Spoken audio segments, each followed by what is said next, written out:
తిరుపతి ఈ పేరు వినగానే కోట్లాది మంది భారతీయుల హృదయాల్లో ఒక తెలియని భక్తి పారవస్యం, ఒక పవిత్రమైన అనుభూతి కలుగుతుంది. శంఖు చక్రాల నాదాల మధ్య గోవింద నామస్మరణలతో మారుమోగే ఈ నగరం నిన్న మొన్నటిది కాదు. దీని వెనుక దాదాపు 9 శతాబ్దాల సుదీర్ఘ చరిత్ర ఉంది. సరిగ్గా 896 ఏళ్ల క్రితం ఒక మహానుభావుడి సంకల్పం నుంచి పుట్టిన ఈ ఆధ్యాత్మిక నగరం నేడు ప్రపంచ పటంలోనే అత్యంత ధనిక, పవిత్ర పుణ్యక్షేత్రంగా ఎలా ఎదిగిందో తెలుసుకోవడం ఒక ఉత్కంఠభరితమైన ప్రయాణం. అప్పట్లో తిరుమల కొండపై వెలిసిన శ్రీ వెంకటేశ్వర స్వామివారిని దర్శించుకోవడం అంటే ఒక సాహస యాత్రే. దట్టమైన అడవులు, క్రూర మృగాల భయం మధ్య భక్తులు కొండపైకి వెళ్ళేవారు. ఆ సమయంలో విశిష్టాద్వైత సిద్ధాంతకర్త, గొప్ప సంస్కర్త అయిన భగవద్ రామానుజాచార్యులు తిరుమల క్షేత్రాన్ని సందర్శించారు. స్వామివారి పూజా కైంకర్యాలను క్రమబద్ధీకరించిన ఆయనకు ఒక ఆలోచన వచ్చింది. కొండపైకి వెళ్లే భక్తులకు, అక్కడ సేవ చేసే అర్చకులకు కొండ కింద ఒక సురక్షితమైన నివాస ప్రాంతం ఉండాలని ఆయన భావించారు. ఆ సంకల్పంతోనే తిరుపతి నగరానికి పునాది పడింది.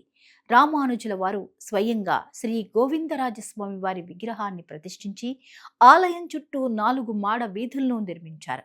మొదట ఈ ప్రాంతాన్ని ఆయన గౌరవార్థం రామానుజపురం అని పిలిచేవారు.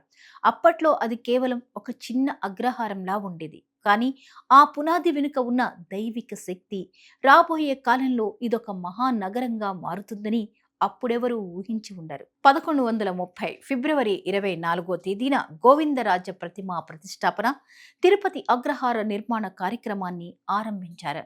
నేడు తిరుపతి అని పిలువబడే నగరం పుట్టడానికి, గోవిందరాజ ఆలయం ఏర్పడడానికి ప్రధాన కారణం రామానుజుల వారే. 11వ శతాబ్దం నుంచి 13వ శతాబ్దం వరకు ఈ ప్రాంతం అభివృద్ధి చెందుతూ వచ్చింది. రామానుజపురం కాస్త గోవిందరాజపట్నంగా మారింది. 11వ శతాబ్దం తర్వాతే తిరుపతి అనే పేరు స్థిరపడింది. తిరు అంటే పవిత్రమైన అని, పతి అంటే నివాసమని అర్థం. అంటే దైవం కొలువైన పవిత్ర భూమి అని అర్థం. యాదవరాయలు, చోళులు, పాండ్యులు ఇలా ఎందరో రాజులు ఈ నగర అభివృద్ధికి తోడ్పడ్డారు. ముఖ్యంగా విజయనగర సామ్రాజ్య చక్రవర్తి శ్రీకృష్ణదేవరాయల హయాంలో తిరుపతి వైభవం శిఖరాగ్రానికి చేరుకుంది. ఆయన 7 సార్లు తిరుమలను సందర్శించి ఎన్నో బంగారు ఆభరణాలను, భూములను దానం చేశారు. ఆ కాలంలోనే తిరుపతి చుట్టూ ఉన్న ఆలయాలు, మఠాలు, ధర్మశాలలు ఆధ్యాత్మిక శోభను సంతరించుకున్నాయి. కాలక్రమేణా తిరుపతి కేవలం ఒక ఆధ్యాత్మిక కేంద్రంగానే కాక సంస్కృతికి, విద్యకు నిలయంగా మారింది. బ్రిటిష్ పాలనలో కొంతకాలం మహంతుల అధీనంలో ఉన్న ఈ క్షేత్రం 1933లో తిరుమల తిరుపతి దేవస్థానం ఏర్పాటుతో ఒక కొత్త మలుపు తిరిగింది. ఒక పద్ధతి ప్రకారం భక్తులకు సేవలు అందించడం, అన్నప్రసాద వితరణ, ఉచిత వసతి వంటి సౌకర్యాలు ప్రారంభమయ్యాయి. నేడు మనం చూస్తున్న తిరుపతి ఒక అద్భుతం. ఒకప్పుడు చిన్న పల్లెటూరుగా ఉన్న ఈ ప్రాంతం ఇప్పుడు అంతర్జాతీయ విమానాశ్రయం, రైల్వే నెట్వర్క్, ప్రతిష్టాత్మకమైన ఐఐటి, ఎస్వి యూనివర్సిటీ వంటి విద్యా సంస్థలతో విరాజిల్లుతోంది. కానీ ఎన్ని ఆధునిక మార్పులు వచ్చినా ఆ నగర ఆత్మ మాత్రం ఆధ్యాత్మికతలోనే ఉంది. ప్రతిరోజు లక్షలాది మంది భక్తులు తరలి వస్తున్నా ఎక్కడా అలజడి లేకుండా అందరికీ అన్నప్రసాదం అందుతూ గోవిందనామం ప్రతిధ్వనిస్తూ ఉండడం గమనిస్తే ఇది కేవలం మానవ ప్రయత్నం కాదని, ఆ శ్రీనివాసుడి సంకల్పమని అర్థమవుతుంది. ఇది కేవలం పురాణగాథ కాదు, శాసనబద్ధమైన సత్యం. తిరుమల ఆలయం లోపలి గోపురం వద్ద ఉన్న దక్షిణ ప్రాకార గోడలపై తమిళ శాసనాలు ఇప్పటికీ ఆనవాళ్లుగా ఉన్నాయి. అందులో సౌమ్యనామ సంవత్సరంలో రామానుజాచార్యులు చేసిన పనుల ప్రస్తావన ఉంది. అలాగే వెంకటేశ్వర ఇతిహాసమాల, తిరుమలై ఒలుగు వంటి గ్రంథాలు రామానుజుల వారు తిరుపతిలో చేసిన అద్భుతాలను వివరిస్తాయి.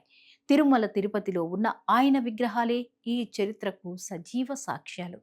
ఆలయ నిర్వహణ సవ్యంగా సాగడానికి రామానుజులు తిరుపతిలో శతకోపయతి సన్యాసులతో ఒక పటిష్టమైన వ్యవస్థను ఏర్పాటు చేశారు.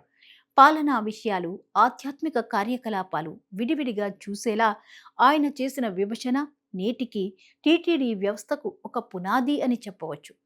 తిరుపతి నగరం మనకు నేర్పే గొప్ప పాఠం ఏంటంటే, భక్తితో పాటు సేవాభావం ఉంటే ఏదైనా సాధ్యమేనని. రామానుజులు వేసిన ఆ చిన్న పునాది నేడు వేలాది మందికి ఉపాధినిస్తోంది. కోట్లాది మందికి మానసిక ప్రశాంతతనిస్తోంది. ఆధ్యాత్మికత అంటే కేవలం గుడికి వెళ్ళడం మాత్రమే కాదు, సామాజిక అభివృద్ధిలో భాగం కావడం అని తిరుపతి ప్రస్థానం నిరూపిస్తోంది. 896 ఈ సుదీర్ఘ ప్రయాణంలో తిరుపతి ఎన్నో ఒడిదుడుకులను, మార్పులను చూసింది. కానీ దాని పవిత్రత మాత్రం చెక్కుచెదరలేదు. రామానుజపురం నుంచి గ్లోబల్ ఆధ్యాత్మిక రాజధాని వరకు సాగిన ఈ ప్రస్థానం అద్వితీయం, సాటిలేనిది. ఏడుకొండలవాడి పాదాల చెంత ఉన్న ఈ పుణ్యభూమి రాబోయే మరెన్నో శతాబ్దాల వరకు భక్తికి, ధర్మానికి దిక్సూచిగా నిలుస్తుందనడంలో సందేహం లేదు.